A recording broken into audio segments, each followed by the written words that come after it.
Adventure Game Geek, solving riddles great and small.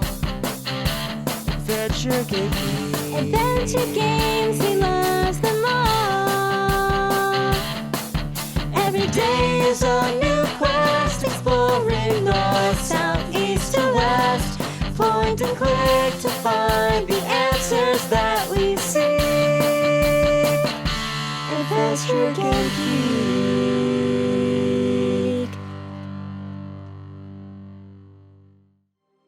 Hello there, fellow adventurers. To start off our adventures in 2024, let's take a look at the first two Syberia games, which together tell the story of Kate Walker, a high-flying lawyer who finds herself in the village of Val-de-Laine in the French Alps, on a business trip to conclude the sale of a toy factory. But this isn't going to be a straightforward assignment, and these are more than just toys. Syberia was named Adventure Game of the Year when it was released in 2002, and created a franchise that continues up until Syberia the World Before in 2022. The artistic vision behind Syberia is Belgian comic artist Benoît Sokal. Je suis Benoît Sokal et je suis à Montréal pour réaliser Syberia, qui est un nouveau jeu vidéo qui sort bientôt. Fellow gamer Grimbeard also reviewed it as part of his diaries. In fact, it was the first video on his channel almost 10 years ago. I wonder what he thinks about it now. Hello, a different gamer is talking now. Wait, where are you going? I'm gonna hurt you. I'm also a fan of adventure games, especially of the pointing and clicking variety, and I began making content about them around a decade ago now. And that's the first time I've said that out loud. And I started with Syberia. Games like Syberia had always fascinated me and continue to because in my embarrassingly American experience as a gamer, they appeared to always be in the fringe, overshadowed by bigger, stinkier games. If they appeared in gaming magazines, their coverage would be reduced to a blurb and a paragraph that amounted to, yeah, it's alright I guess. Anyways, here's a 2-page spread about BMX XXX. Has gaming peaked? Even though they seemed to be far more appreciated elsewhere. Syberia and others of the era like Postmortem, The Black Mirror, and Darkfall of the Journal. I didn't have friends that had ever even heard of these games. I couldn't share my experience with someone outside of an internet forum, and that required logging on to NetZero in like 30-minute increments because it was dial-up and my mother needed the phone to gossip in hushed Spanish for seemingly all night. And I think I just held on to that resentment. I mean, that unfulfilled desire to reach out to anyone and ask, did the creators of Broken Sword really expect me to figure this out on my own? With my single abnormal brain? Is it me? Am I the problem? It's me? And that fueled my desire to create my own channel. A lot of these games were published in the US by the Adventure Company, and I came to regard that as a signifier of, well, not quality so much as intrigue. I knew I was in for something interesting that could either fascinate or confound me, and I'd be more or less blind going into it. Syberia and the greater Sokal-verse, if you will, I'll always have a soft spot for because I didn't know anything about it other than its box looked cool and it was curiously cheaper than other games. I think I've gotten better at vocalizing the things I appreciate about video games, and it's games like Syberia that helped me hone in on that. I still admire how imaginative, weird, sad, creepy even it can be, but all while maintaining this starry-eyed adventurous spirit. There is a clear joy put into the creation of its world and the complicated characters within it that has to work in order for the game to work, because it's about exploring it. After all. Though I would never, under any circumstances, suggest anyone watch content I made months ago, let alone 10 years ago, I like to think of Syberia as being an important spark in igniting my creative output. I was playing it and came to the horrifying realization that I had takes. I had strong thoughts about video games, and while nowadays my videos are like 2 hours long and frequently interrupted by long sequences of me talking to a robot dog, and every day I thank or blame this game for this ability or illness. Okay, that's all. Thank you for your time. You can go back to watching the Adventure Game Greek. Bye. Sorry, I wrote that in, but then I felt bad, but your videos are cool, and I'm jealous that you got to hang out with Jonathan Boakes. Bye. Wait, what did you call me? The adventure game Greek? Well, anyway, cheers, Grimbread.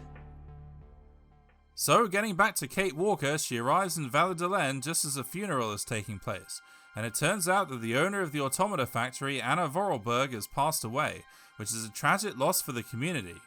Kate expects to get the contract wrapped up pretty quickly, but the notary has some unexpected news from a letter Anna Vorarlberg wrote before her death. My brother Hans is still alive. Sorry, could you say that again, but with more dramatic music? I repeat that Hans is still alive. So when I die, it is he who becomes the sole and rightful heir of our factory.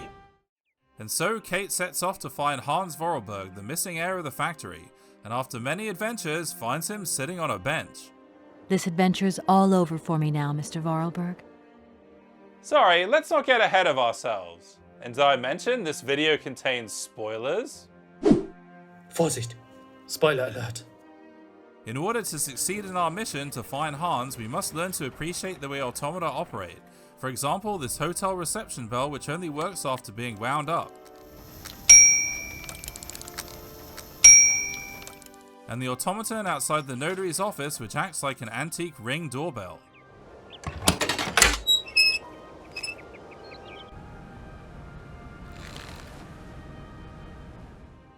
The golden rule is never call automata by the R word. Be careful what you say. Vorarlberg automatons are not robots. If you want people to like you here, never ever pronounce the word robot. Robot?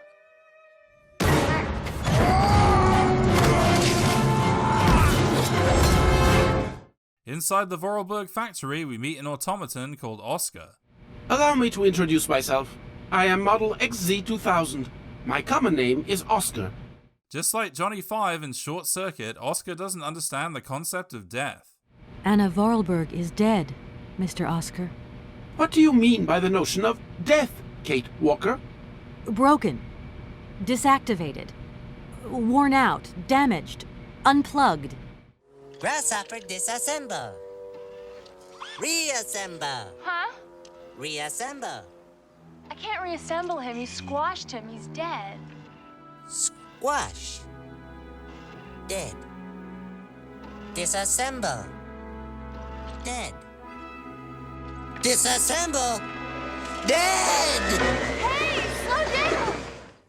There's a puzzle here where we need to choose the correct settings on this control panel to make the right pair of legs for Oscar. You know when you've got it right when a cutscene plays.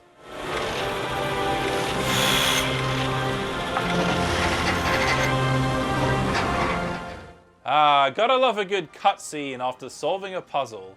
It's like a reward for all that puzzling.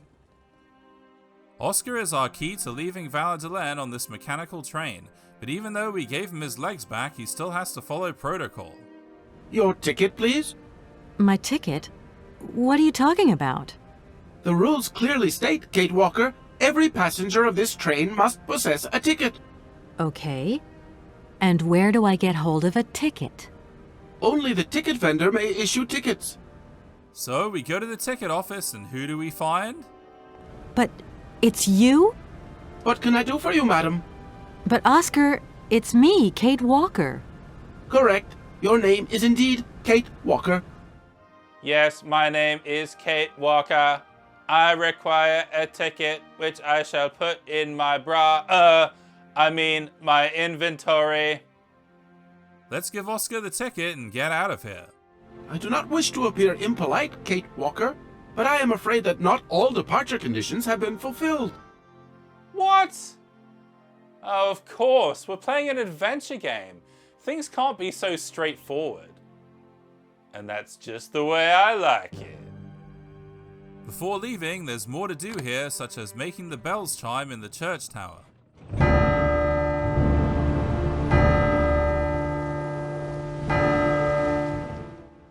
That's what I like to see. Another cutscene, another puzzle solved. This is just another example of how automata feature as part of the gameplay, and one of the great strengths of Syberia is that the environment feels organic to the story. I need a key. We learn more about Hans and Anna Vorarlberg by playing this music box recording, which shows a flashback of them as kids exploring a cave, where Hans finds a mammoth doll but has an unfortunate accident. Hans, be careful!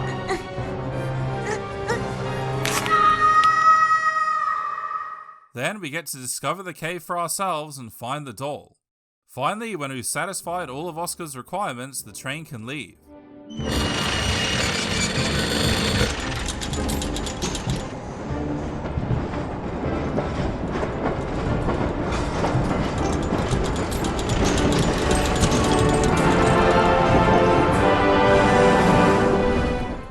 Alright, now we're really rolling. Rolling, rolling, rolling. Keep them robots rolling. Seems like we're steaming ahead, but we find out that this mechanical train breaks down more often than British rail. Every so often it needs to be wound up again, which is really just an excuse for us to spend time exploring the next location. Here we are in Barrockstadt, where we visit the university, which looks impressive but seems strangely empty of students. Let's talk to the first one we meet.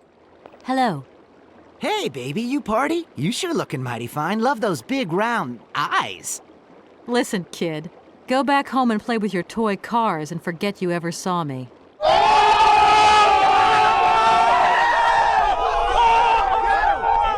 One of the university professors has a nerdgasm when we show him the mammoth doll. Oh my god, it's in my hands. It exists. It really exists. Oh my god, it's in my hands. It exists. It really exists. There's obviously more to this doll than meets the eye, and it's connected with a Siberian tribe called the Yukals and the legendary island of Syberia where mammoths still exist. What rubbish! Mammoths don't exist! What did you say? Nothing, nothing. Kate finds herself getting more and more carried away with this adventure she's on, to the disbelief of her boyfriend back home. But my mission still isn't finished. To hell with your mission. I don't know why you accepted it in the first place. If you just stuck to the middle of the road, then we wouldn't be in this mess. Well, as a wise adventurer once said, you can stick to the middle of the road, or you can go off on grand adventures. Like Galador, the Prince and the Coward, which is recommended by Stu's Game Reviews. Beim besten Willen nicht. Beim besten Willen nicht. Beim besten Willen nicht. Beim besten Willen nicht. You see? Why the hell not? Beim besten Willen nicht. I'm gonna like lose my mind. I'm running around next day, Monday at work going, beim besten Willen nicht. Leider nicht machbar. After winding the train and dealing with more of Oscar's bureaucracy, we're off to our next destination. These scenes traveling into the great unknown remind me of Spirited Away.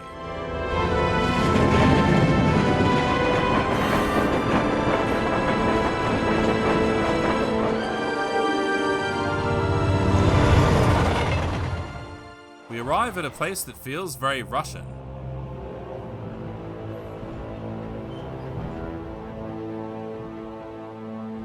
We just keep stopping. When will we ever get to the end of this journey? Simply wind up the spring and we can set off immediately. Of course, it's not going to be that easy. And while we're busy winding the train, something terrible happens to Oscar. Are you okay? Why, it is absolutely inadmissible, intolerable, and... I think the word you're looking for is indubitable. Indubitable? Indubitable.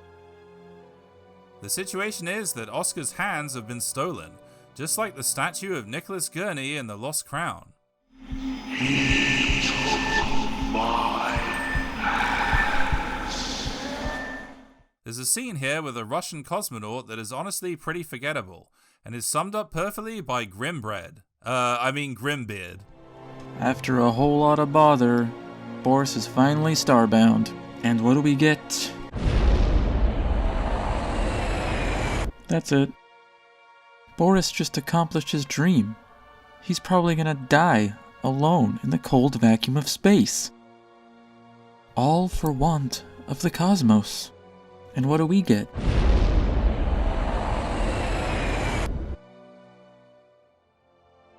Kate is getting so deep into the chase now that she finds herself changing from the person she once was into an intrepid adventurer on a journey of self-discovery.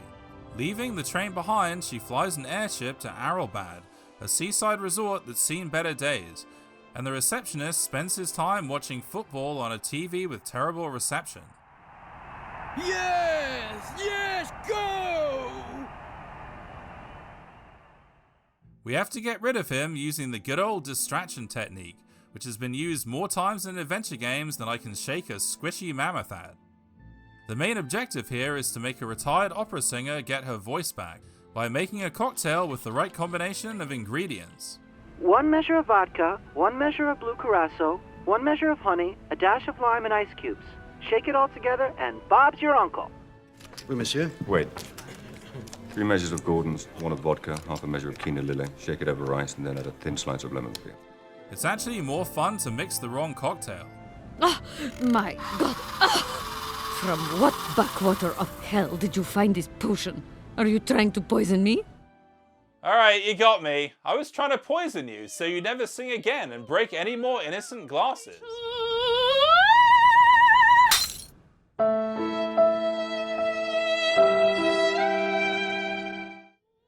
And so, with a stirring opera performance, Syberia winds up to its dramatic conclusion, where Kate Walker finally catches up with Hans Vorarlberg and has an important, life-changing decision to make. Will she go back to her boyfriend and lawyer life in the big city, or join Hans on his quest for the legendary Syberia? Yup, you guessed it. She goes back home and lives happily ever after. The end. Nah, I'm just kidding. She follows the crazy old man into the frozen wilderness.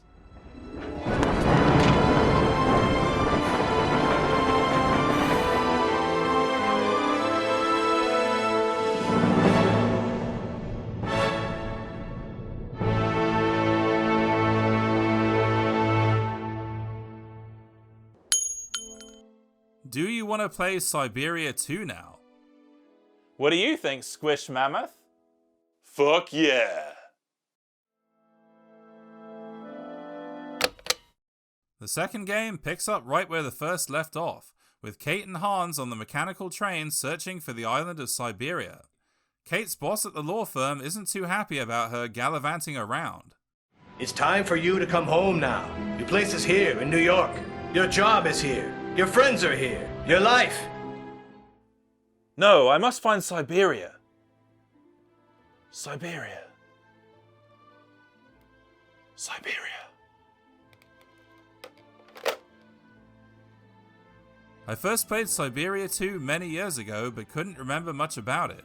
And honestly, that's because it's not really that memorable.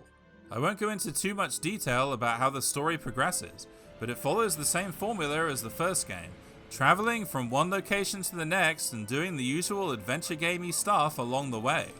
There's a village where we rescue a cute creature called a Yuki. Hey, no! No! Ah! And a monastery with a fanatical priest. Hans Vorarlberg is not a sinner. The pagan fantasies with which he sullies the air in his delirium are those of a heretic. Pray, female, pray to save your friend from the sizzling fires of hell. You're a total crackpot. You're a fanatic. I will talk to Hans. You hear? I talked to Hans. The Russian cosmonaut makes another appearance and looks like his dreams of flying to the stars are dashed.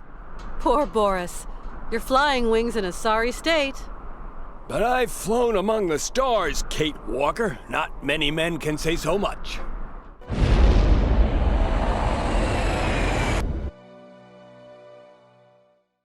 Oh, and we also get to visit a Yukol village and learn more about their culture, if we can understand their language. Kunukmak, tuk-tut. Toot-toot? Kool-Aid, tuk-tut. Kool-Aid, toot-toot. Kunukmak, tuk-tut. Well, nice talking to you. Toot-toot. My favorite scene is this one, where Hans is suspended from the ceiling just like Curtis Craig in Phantasmagoria 2. And that's pretty much all I have to say about Syberia 2 without giving away the ending. It's not that I can't be asked to talk about it, but it feels like it's missing something that made the first game such a classic, like an automaton missing its hands. My hands! I no longer have them! They have been stolen! Let's give Grimbeard the final word on Syberia. I guess if I'd have to rank it, I'd say it's pretty good. Well, that's Syberia 1 and 2. Does Kate Walker ever find Syberia and the fabled mammoths? I guess you have to play the game to find out. Or just watch a walkthrough on YouTube.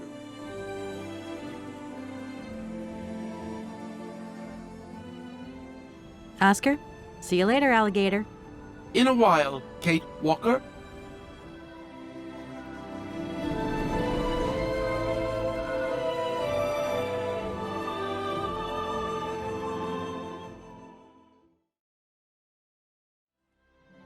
Gotta love a good cutscene after solving a puzzle. Gotta love a good gotta love a good cutscene. Alright, now we're really... Alright, now we're really rolling. Rolling, rolling, rolling. Keep... No, I must find Syberia. Syberia. Syberia.